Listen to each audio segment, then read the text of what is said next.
హల్లెలూయా హల్లెలూయా. అంశం ఆయన యందు భయభక్తులు ఉంచిన వారికి ఏ మేలు కొదువై ఉండదు.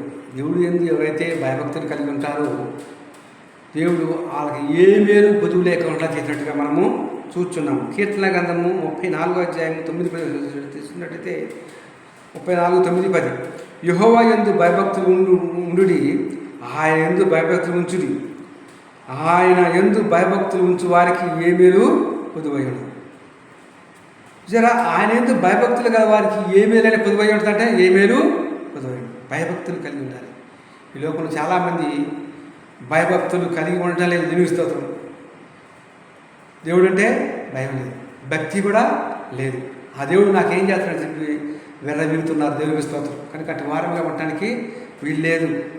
ఏంటంటే సింహం పిల్లలు లేమి గలవై ఆకగును, సింహం అడవిలో ఉన్న సింహం ఆకలి కొంటం, కానీ యెహోవాను ఆశ్రయించే వారికి ఏ మేలు పొదువై, దేవుడిని ఆశ్రయించే వారికి ఏ మేలు పొదువై ఉండదు. దేవునికి స్తోత్రం.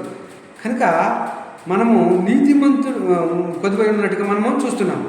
కీర్తన గ్రంథము 34వ అధ్యాయం 10వ చూసినట్టయితే నీతిమంతుడు మొరపెట్టగా యెహోవా ఆలకించు.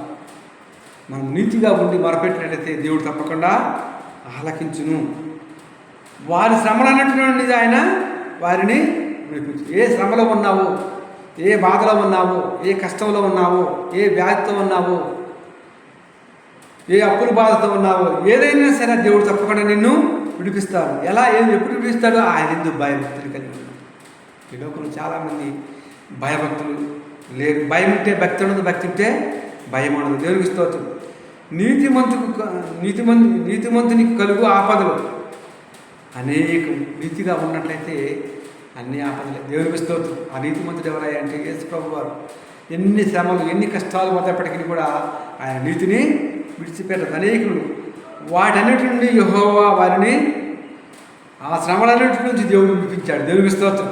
ఈ లోకంలో నీకు నాకు ఏ శ్రమైన ఏ కష్టమైన అయినప్పటికీ కూడా మనం నీతిగా ఉన్నట్లయితే ఆపదలో అనేకములు వాటి నుండి ఆయన నేను తప్పకుండా విడిపిస్తాను. నీతిగా ఉన్న వాడికి అన్న దేవునికి స్తోత్రం. అయినప్పటికీ కూడా ఆపదలు ఎన్ని కలిగినప్పటికీ కూడా దేవుడు మనల్ని విడిపిస్తాడు. యోబు నీతిగా ఉన్నాడు. ఆ దేశంలోనే అతను నీతిగా యథార్థంగా సత్యంగా ఉన్నట్టుగా చూస్తున్నాడు. ఆయనకి అనేకమైన ఆపదలు వచ్చినప్పటికీ కూడా దేవుడిని ఆశ్రయించాడు. మనము కూడా ఈ లోకంలో ఉంటున్న మనము దేవుడిని ఆశ్రయించే వారు కూడా ఉన్నారు. దేవునికి స్తోత్రం. కానీ కొద్ది మాటలు ముగిస్తున్నాను. క్రిస్టోఫర్ 810 యూట్యూబ్ ఛానల్ సబ్స్క్రైబ్ చేసుకుని అనేక మంచిగా కోరుచున్నాను. ఆమేన్.